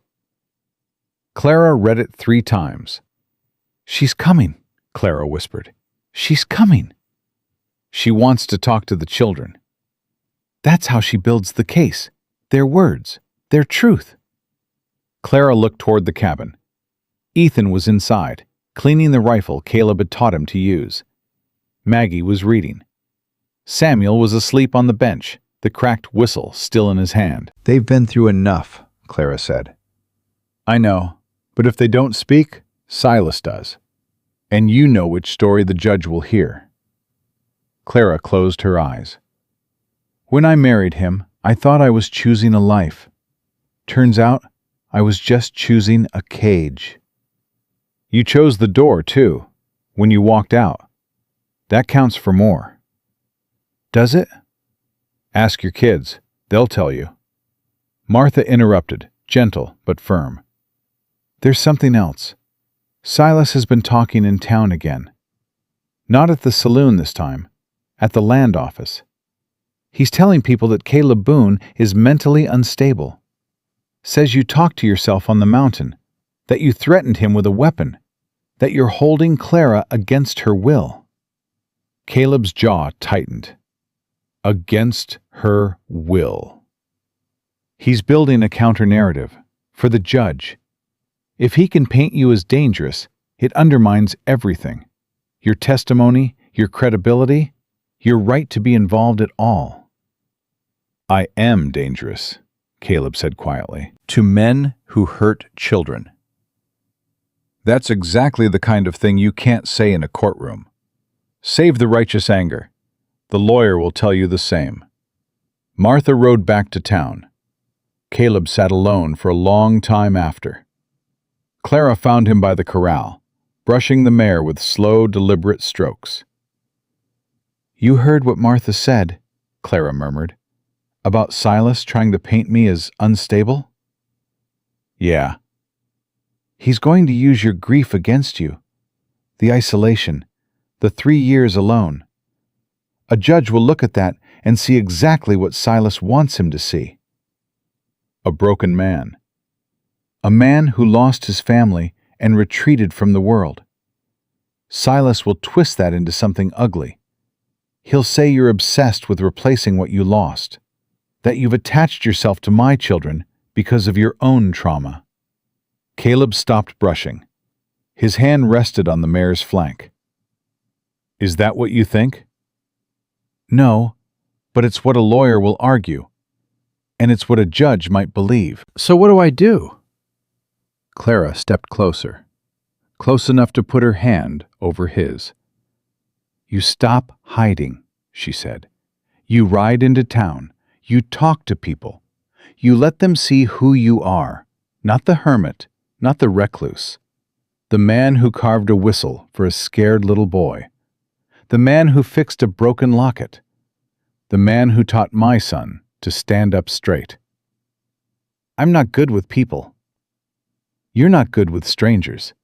You're fine with people who matter." Caleb looked at her hand on his. Small, calloused, strong. "When'd you get so smart?" he asked. "I was always smart. I just married a man who made me forget it." The ghost of a smile crossed Caleb's face. The rarest thing. Like sunlight through a crack in a stone wall. "All right," he said. "I'll go to town. I'll talk to people. I'll be whatever this case needs me to be." "Don't be what the case needs. Be who you are. That's enough." And for the first time in 3 years, Caleb Boone almost believed her. Catherine Aldridge arrived on the Saturday stage like a thunderclap in a dress. She was 45, tall, sharp-jawed, and carried a leather satchel that weighed more than Samuel. She wore no jewelry except a silver watch pinned to her lapel. Her eyes missed nothing. Martha brought her up to the cabin in a buckboard. By the time they arrived, Clara had the children cleaned and fed and sitting quietly on the bench. Catherine shook Clara's hand. Firm, direct. "Mrs. Whitmore, tell me everything. Start from the beginning. Don't leave anything out and don't soften it. I need the ugliest version of the truth, because that's what we'll be fighting against." Clara told her. All of it. The gambling, the debts, the first slap, the escalation, the night Silas kicked Ethan, the 12-mile walk, Caleb's door, the church confrontation. Catherine took notes, pages of them. Her handwriting was small, precise, relentless. Then she spoke to Ethan, alone, on the porch, for 40 minutes. When they came back inside, Ethan's eyes were red, but his chin was up. "Your son is the bravest boy I've ever met," Catherine told Clara, "and I intend to make sure that judge knows it." She spoke to Maggie next. Shorter, 15 minutes. When they finished, Maggie walked straight to Caleb and sat beside him on the bench. She didn't say anything. She just sat there, close enough that her shoulder touched his arm. Caleb didn't move, didn't pull away, just let her lean. Catherine noticed, filed it away. She didn't speak to Samuel. "He's too young for direct testimony, but I'll use the others' accounts of his behavior, the hiding, the nightmares, the fear response." Then she turned to Caleb. "Mr. Boone, I need to know your involvement." "I opened a door." "That's not what Silas Whitmore says. He says you're an unstable recluse who's inserted yourself into his marriage. He says you threatened him with a firearm." He says you've been influencing his wife and manipulating his children. "None of that is true." "I believe you, but I need to prove it. Tell me about the 3 years." Caleb told her. The death of Mary and Grace, the cabin, the isolation, the silence. Catherine listened without expression. When he finished, she set down her pen. "Here's the problem, Mr. Boone. You're the strongest asset and the biggest liability in this case. A man who risked his safety to protect a stranger's family, that's powerful. A grieving widower who retreated from the world and is now attached to another man's wife and children, that's what Crichton will sell to the judge. So what do we do? We control the story. You're not a recluse. You're a veteran, a widower, and a homesteader who offered Christian shelter to a woman in distress. We get character witnesses from town. Martha Calloway, the sheriff if he'll cooperate, Doc Irwin. We build a picture of a community that supports Clara's account." And if the judge doesn't care about community? Catherine's eyes hardened. "Then I'll make him care. That's what I do." She stayed 3 days, worked from dawn until past midnight, interviewed every willing witness in Red Willow, compiled Doc Irwin's medical documentation, drafted legal motions, prepared Clara's deposition. On the 3rd night, she sat with Caleb on the porch while the household slept. "Can we win?" Caleb asked. "The law favors the father. The property statutes favor the husband. The court in Cheyenne leans conservative. Crichton is experienced, well-funded, and ruthless." "That's not an answer." "No, it's the truth." Catherine paused. "But I've beaten worse odds, with less evidence and weaker clients. Clara is articulate, credible, and fierce. Her children are walking testimony. Doc Irwin's report, while imperfect, is consistent and detailed." She looked at him. "And you, Mr. Boone, are either the most genuine man in Wyoming or the best actor I've ever seen." I'm a bad actor. I know. That's why we'll win. Caleb stared at the dark ridge. "There's something else," he said. "Something I haven't told Clara." Catherine waited. "The day Silas met me on the trail, after the church meeting, he said something. He said his land claims were signed in Clara's name. Forged, she thinks. But if they're forged, that's fraud. And if it's fraud, it means Silas didn't just abuse his wife. He stole from her." Catherine sat up straighter. "Forged signatures on land claims are a federal matter. If I can subpoena those documents from the Territory Land Office, you'd have more than a custody case. I'd have leverage, the kind of leverage that makes a man like Silas Whitmore very, very cooperative." Caleb looked at her. Martha said you were mean when you needed to be. Martha was being polite. Catherine left the next morning. The hearing was in 5 days. She'd wire from Cheyenne when she arrived. Before she climbed onto the stage, she turned to Clara. Mrs. Whitmore, when you walk into that courtroom, you will be scared. You will feel small. Every man in that room will want you to feel that way. Don't. You are a mother who walked through fire for her children. Walk into that courtroom the same way. Clara nodded. Catherine looked at Caleb. Keep them safe until I send word. I will. And Mr. Boone? Ma'am? Shave again before the hearing. It makes a difference. She climbed aboard. The stage pulled away. Caleb and Clara stood in the road, watching it disappear. 5 days, Clara said. 5 days. Do you think she can win?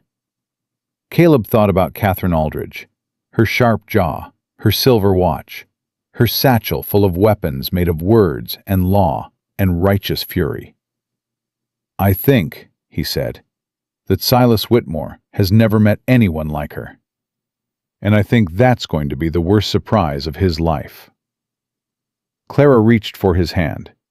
He let her take it. They stood there, in the road, not talking, just holding on. And 5 days felt like a lifetime and a heartbeat all at once. That night, Caleb made a new whistle for Samuel. 4 holes, like he'd promised. He carved it from cedar, slow and careful, and when he tested it, the note that came out was clear and sweet and strong. He set it on the windowsill beside the old one. 2 whistles, 1 cracked, 1 whole, side by side. Ethan found him there.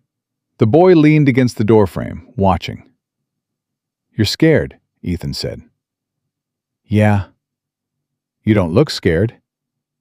That's because I'm old enough to hide it. Ethan was quiet for a moment. Then, if we lose, if the judge says we have to go back, you won't. But if we do, will you come find us? Caleb looked at the boy, 11 years old. Split lip healed now, but the bruise on his ribs still fading yellow. A boy who'd been a shield, a soldier, a son without a father worth the name. I will walk through hell itself, Caleb said, low, quiet, absolute. And I will bring you home. Ethan swallowed hard. His eyes shone. He blinked fast. Okay, the boy said. Okay. He turned and went back inside, and Caleb sat with the 2 whistles on the windowsill, and the weight of a promise he intended to keep if it cost him everything he had left. The wire from Catherine came on a Wednesday morning. 6 words that changed everything. Land claims forged. Stop. Silas arrested. Stop. Clara read it standing in Martha Calloway's store. Read it again, a 3rd time. Her hands didn't shake. Her eyes didn't fill. She just stood there, holding that slip of paper, and the whole world rearranged itself around her, like a river finding a new course. Arrested, she said. Martha nodded. Federal marshals picked him up in Cheyenne yesterday. Catherine filed the fraud complaint with the Territorial Land Office on Monday. They pulled the claim documents, compared the signatures. Clara, your name on those deeds doesn't match a single piece of your own handwriting. Because I never signed them. And now they can prove it. Clara set the telegram down on the counter, pressed her fingers flat against the wood. The same gesture she'd used that first morning in Caleb's cabin, when she was trying to stop herself from falling apart. But she wasn't falling apart now. She was coming together. What about the custody hearing? Clara asked. Catherine says Crichton withdrew the petition this morning. A man facing federal fraud charges doesn't get to stand in front of a judge and ask for custody of anything. So it's over. Martha came around the counter, took Clara's hands. "It's over, honey. He can't touch you. He can't touch those children. The law that was going to take them away is the same law that's going to put him behind bars." Clara looked at the telegram one more time. Then she folded it, put it in her pocket, and walked out the door. She didn't cry until she was on the horse. Halfway up the mountain trail, alone, with nothing but the pines and the sky and the sound of hooves on hard-packed dirt. Then it came, not the weeping of a broken woman, but the deep, shaking sobs of a woman who'd been holding her breath for 4 years and could finally let it out. She rode into the yard, still wiping her face. Caleb was at the woodpile. He saw her expression and set down the axe.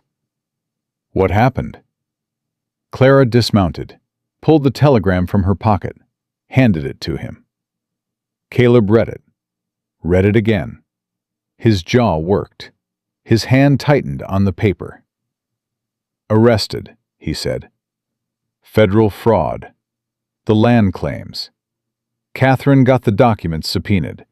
The signatures were forged. All of them." "And the custody petition?" "Withdrawn. This morning." Caleb looked at the telegram like it was a living thing, like it might disappear if he blinked. "It's done," Clara said. He looked up at her.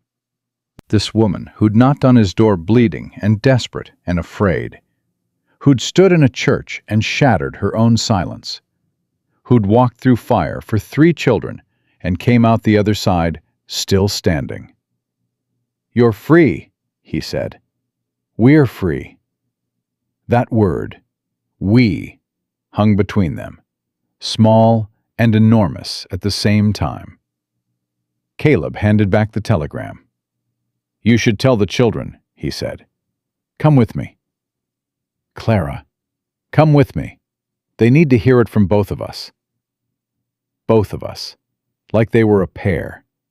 Like they'd been a pair for longer than either of them was willing to admit. Caleb nodded, set the axe against the stump, and walked inside with her. Ethan was cleaning the rifle at the table. Maggie was reading Emerson on the bench. Samuel was on the floor, blowing softly into his new cedar whistle, making it sing low notes that hummed through the cabin walls. Clara stood in the doorway, Caleb beside her. "Children," she said, "I need to tell you something." Ethan looked up first. His hands went still on the rifle. His eyes went to his mother's face, reading it the way he'd learned to read faces. Fast, careful, looking for the danger underneath. But there was no danger. "Your father has been arrested," Clara said. "He forged documents. He broke the law. The custody petition has been withdrawn." Silence. Maggie closed the book. Slowly. "Arrested," she repeated. "Yes." "So he's not coming back?" "No, baby. He's not coming back." Maggie's face didn't change. Not right away. She sat very still, holding the Emerson against her chest, and then, like a dam breaking in slow motion, her eyes filled, and her lip trembled, and she pressed her face into the book and cried. Not loud, not dramatic. The quiet, shuddering cry of a child who'd been bracing for impact, and just learned the blow wasn't coming. Clara went to her, held her, rocked her. Samuel looked up from his whistle. He didn't fully understand. He was 5, but he understood his sister was crying and his mother was holding her and something big had happened. "Mama," he said, "is it good crying or bad crying?" Clara laughed, a wet, broken, beautiful laugh. "Good crying, baby, the best kind." Samuel considered this. Then he went back to his whistle, satisfied.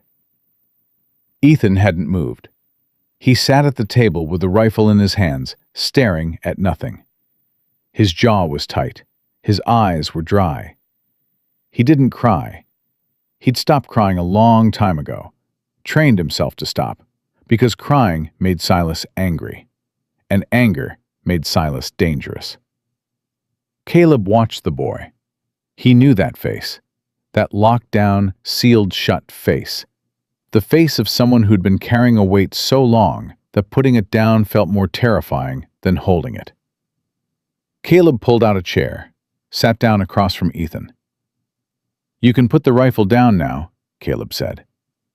Ethan looked at him, those old, young eyes. "I know," the boy said. "Then do it." Ethan's hands tightened. His knuckles went white. "If I put it down," Ethan whispered, "and he comes back—" "He's not coming back." "But if he does—" "Ethan." Caleb's voice was quiet, firm, the voice he used when the boy was aiming at a target and jerking the trigger. "He's not coming back. The law has him. And even if it didn't, even if every judge and every marshal in the territory turned the other way, he'd still have to come through me. And that's not going to happen." Ethan stared at him, searching for the lie, searching for the crack, the way he'd searched his father's promises 100 times and found them hollow every single one. But there was no crack in Caleb Boone. There was granite and grief and a stubbornness that went all the way to the bone. Ethan set the rifle down. His hands shook. His chin trembled. And then, finally, for the first time since that night on Caleb's porch with a split lip and his fists clenched, the boy cried. Not quiet like Maggie. Loud. Raw. The ugly, gasping sobs of a child who'd forgotten how. Who'd locked it away so deep he thought he'd lost it. Caleb didn't move. Didn't reach for him. He just sat there, solid and present, and let the boy break. When Ethan's sobs slowed, he wiped his face with his sleeve, looked at Caleb through swollen eyes. "Sorry," he said. "Don't you dare apologize for that." Ethan almost smiled. "You sound like Mama." "Your mama's smarter than me. About most things." "Not about horses." "No, not about horses." They sat there, two people on either side of a table with a rifle between them that neither of them needed anymore. And the weight lifted. Not all at once, not completely, but enough that the air in the cabin felt different, lighter, warmer, full of something that had no name but felt like breathing after a long time underwater. The letter from Catherine arrived 4 days later, detailed, thorough, the kind of document a woman writes when she wants to make absolutely sure the door is locked and bolted. Silas Whitmore had been charged with 3 counts of forgery on federal land documents, 1 count of fraud against the Territorial Land Office, and 1 count of misappropriation of spousal property. His bond was set high. His assets were frozen. The land claims, purchased by Dawson with Silas's forged documents, were under federal review. But it was the last paragraph that mattered. Given the pending criminal charges and the documented evidence of domestic abuse, including Doc Irwin's medical report, sworn testimony from community witnesses, and the children's own statements, I have filed a petition for full dissolution of marriage and permanent sole custody to Clara Whitmore. The Territorial Court has scheduled the final hearing for September 3rd. I expect no contest. Mr. Whitmore's attorney has indicated his client may agree to a voluntary relinquishment of all parental rights in exchange for a reduced sentence on the fraud charges. Clara read that paragraph 4 times. Voluntary relinquishment. Silas was going to give up his children to save himself. She should have been angry. Part of her was. The part that remembered every bruise, every lie, every night she'd lain awake, wondering if tomorrow would be the day he went too far. But a larger part of her, the part that had walked 12 miles and stood in a church and stared down a courtroom from 100 miles away, felt something else. pity. Not forgiveness. Not yet. Maybe not ever. But pity for a man so hollow that he'd trade his own children for a lighter sentence. Pity for a man who never understood that family wasn't something you owned. It was something you earned. She folded the letter, put it away, and she didn't think about Silas Whitmore again for a very long time. August settled in. The hearing hadn't happened yet, but the threat was gone, and the cabin breathed differently without it. Caleb noticed changes, small ones at first, then bigger. Ethan stopped sleeping with the rifle beside his bed. He left it in the corner, barrel down, like any tool that wasn't needed. He laughed more. Not often, not loud, but real. The kind of laugh a boy makes when he's rediscovering that the world isn't only made of sharp edges. Maggie finished the Emerson, started the Shakespeare, got halfway through and declared it too many kings and not enough horses. Caleb told her he agreed. She wrote her own story instead, 3 pages, pencil on brown paper, about a girl and a horse and a mountain that talked. "The mountain sounds like you," she told Caleb. "Grumpy?" "Quiet, but it says important things when it finally talks." Samuel stopped hiding. That was the biggest change. The boy who'd buried his face in his mother's dress now ran through the yard with his whistle, chasing chickens, shouting at Ethan, climbing on things he shouldn't climb on. He fell down and got up. He scraped his knees and didn't cry. He called for Caleb when he needed help reaching something tall. "Mr. Boone! Mr. Boone, I can't reach the eggs!" "Use the stool." "The stool's too short." "Then grow." "That takes too long." Caleb lifted the boy to the hen's nest. Samuel grabbed 2 eggs, 1 in each hand, triumphant. "I got 'em!" "You surely did." "Mr. Boone?" "Yeah?" "Mama says we might stay here forever. Is that true?" Caleb set the boy down. "Your mama and I haven't talked about forever yet." "But do you want us to stay?" 5 years old, the age Grace had been. The age when the world is simple because children make it simple. Yes or no. Stay or go. Love or don't. "Yeah," Caleb said. "I want you to stay." Samuel grinned. "Good, because I like your chickens." He ran off. Caleb watched him go and felt that splinter in his chest work itself deeper. The one that had been there since the first night, when a small boy with a whistle had looked up at him and asked if the bad man was gone. Clara found him by the corral that evening. She leaned against the fence beside him, their shoulders almost touching. Almost. "Samuel asked if we're staying forever," Caleb said. "I know. He asked me too." "What'd you tell him?" "I told him that was up to Mr. Boone." Caleb looked at her. "You told a 5-year-old to wait for a man who takes 3 years to make a decision?" "I figured you'd already made it. You just haven't said it out loud." "What makes you think that?" "You carved the boy a second whistle. You gave Maggie your dead wife's book. You taught Ethan to shoot and to stand up straight and to believe that men can be trusted. You sleep on a porch every night so a woman you met a month ago can sleep in a bed." That's love, Caleb, whether you say it or not, whether you're ready or not. That's what it looks like. Caleb gripped the fence rail. Hard. The wood bit into his palms. "I had a family," he said. "I lost them. And every day since, I've woken up and wished I hadn't. Wished the fever had taken me too. Wished I'd been the one in that pine box, instead of a 4-year-old girl who never hurt a living soul." Clara didn't speak. She waited. "And then you knocked on my door, bleeding and terrified and fiercer than anyone I've ever known. And those children came in behind you, and the cabin wasn't quiet anymore. And I—" His voice broke.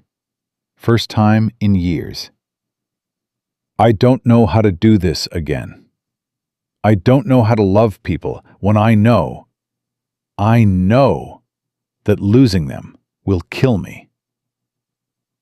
Clara turned to face him. She reached up and put her hand on his jaw, rough with stubble, wet, though he'd never admit it. You've already been dead, Caleb. For 3 years. You said so yourself. You've been confusing being alone with being dead. She held his face. This is the other thing. This is being alive. And it's terrifying. And it hurts. And it's worth it. How do you know? Because I walked 12 miles with a bleeding arm and 3 children to find it. And I'd do it again, every step. Caleb closed his eyes. The world was very quiet, very still. He put his hand over hers, held it against his face. Stay, he said. One word, the hardest word he'd ever spoken. We're already staying, Clara said. We've been staying since the first night. And then she kissed him. Light, brief, not a promise of passion, a promise of presence, of tomorrow, of ordinary mornings and difficult conversations, and children who'd grow tall and loud and troublesome and wonderful. A promise that the cabin would never be quiet again. And Caleb Boone, the man who built a house to die in, kissed her back. The custody ruling came September 3rd, exactly as Catherine predicted. Full dissolution of marriage, permanent sole custody to Clara Whitmore. Silas signed the voluntary relinquishment from a federal holding cell in Cheyenne. He didn't contest. He didn't fight. He signed his name, his real signature this time, and gave up the only real thing he'd ever had. Catherine sent the documents to Red Willow with a note. Congratulations, Clara. You are free, and your children are yours. I've also filed for restoration of your father's inheritance from the frozen assets. It will take time, but the money will come back to you. All of it. P.S. Mr. Boone owes me a fee. I'll accept payment in firewood. My office in Laramie gets cold in winter. Clara laughed when she read that. Really laughed.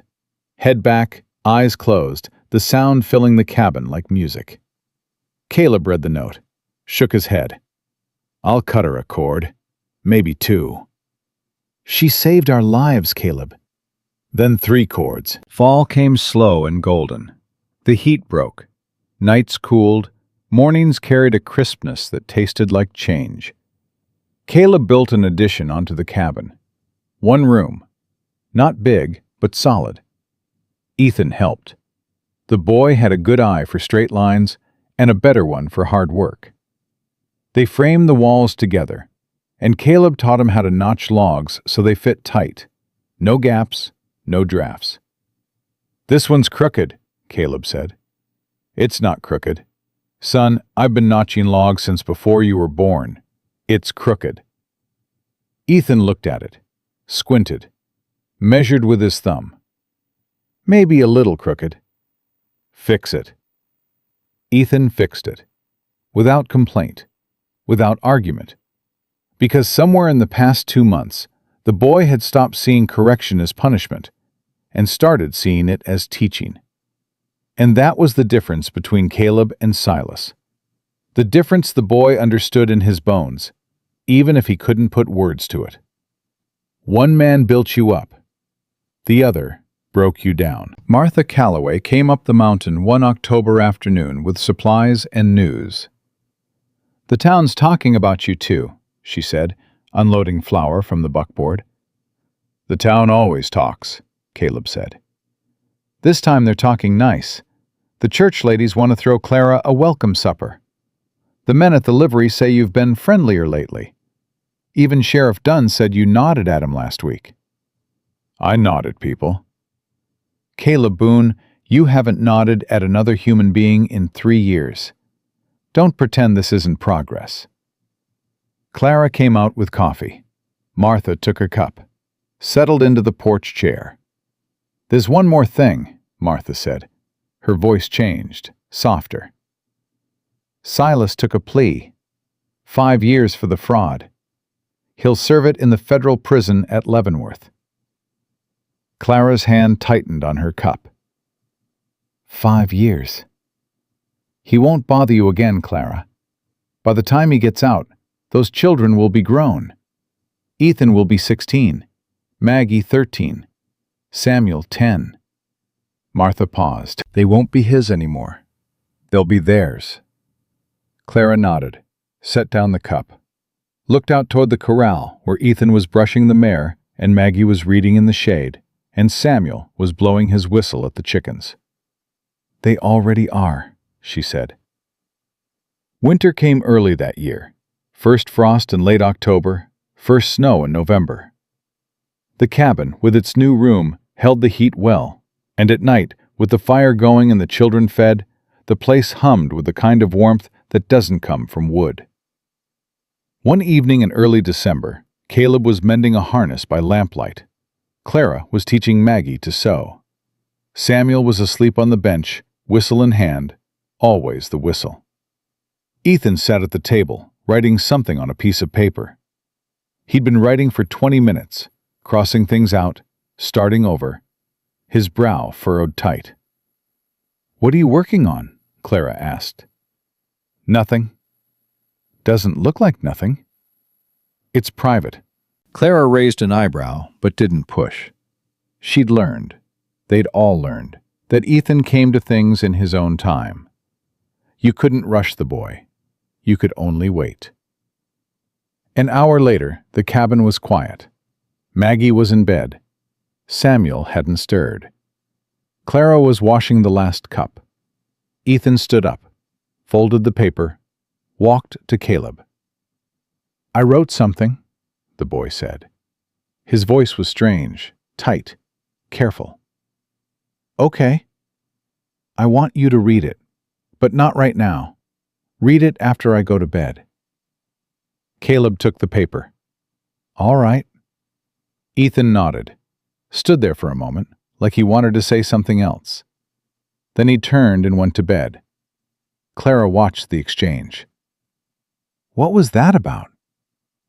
"Don't know yet." Caleb waited until the cabin was still, until Clara was in bed and the children were asleep and the fire had burned down to embers. Then he unfolded the paper. Ethan's handwriting was careful, deliberate.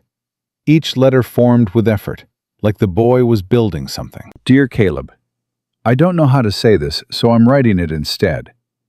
Mama says writing is braver than talking, because you can't take it back.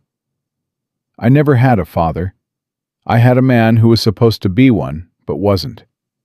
He taught me that men are loud and mean, and that being strong means making other people scared. You taught me different.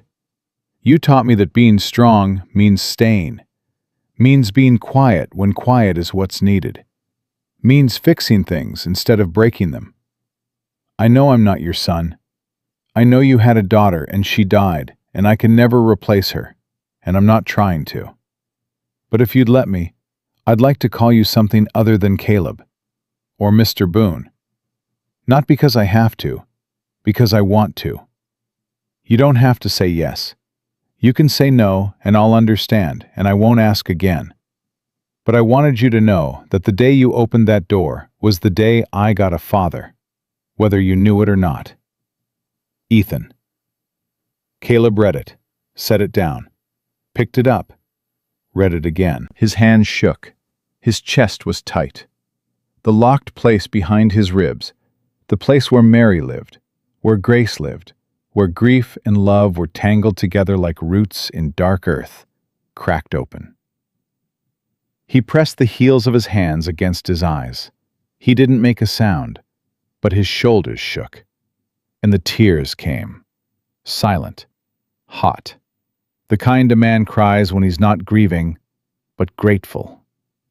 When the pain he's carried for years doesn't disappear, but transforms into something he can bear, something worth bearing. He folded the paper, put it in his shirt pocket over his heart. And he sat there until the fire was ash and the cabin was cold, and the first light of morning touched the windows. When Ethan came out at dawn, Caleb was at the stove, coffee on, eggs ready. The boy stopped, looked at him, read his face the way he always did, quick, careful, bracing. But there was nothing to brace against. "Morning," Caleb said. His voice was rough, rougher than usual. "Morning." Ethan hesitated. "Did you read it?" "I read it." Silence. The longest silence of Ethan's life. Caleb turned from the stove, looked at the boy. This boy who'd stood on a stranger's porch with a split lip and called his father a liar. Who'd walked 12 miles with cracked ribs. Who'd held a rifle like a shield and set it down like a choice. "You can call me whatever feels honest," Caleb said. Ethan's chin trembled. His eyes filled. "Pa." Not loud, not dramatic, just the word, spoken by a boy who'd never had reason to say it before, and now had every reason in the world. Caleb swallowed, nodded, opened his arms. Ethan crossed the room and walked into them. And Caleb Boone held that boy, not his blood, not his obligation, not his duty, and felt the last door inside his chest open wide. Clara stood in the doorway. She'd heard everything. Her hand was over her mouth, tears streaming. Maggie appeared beside her, looked at Caleb and Ethan. "Me too?" she asked, small voice, hopeful. Caleb reached out one arm. Maggie ran into it. Samuel woke up, saw the huddle. Didn't understand. Didn't need to. "I want in," he yelled, and launched himself off the bench. Caleb caught him, held all three. And Clara, standing in the doorway of a cabin that had been built for one man's grief, watched the family she'd forged from fire and courage and a stranger's open door. She walked forward, put her arms around all of them. Around this man who'd come to the mountains to die, and instead learned to live. Around these children who'd taught him that a heart broken by loss could still be filled by love.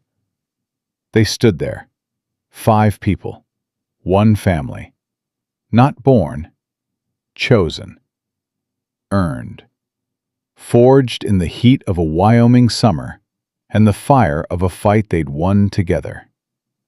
Outside, the first snow of December fell soft and steady. The world was quiet. The kind of quiet that isn't empty. The kind that's full of warmth and breath, and the sound of a cracked whistle, and the turning of book pages, and the steady heartbeat of a home that would never be silent again. Some men inherit family. Some fight for it, and some earn it, one ordinary day at a time.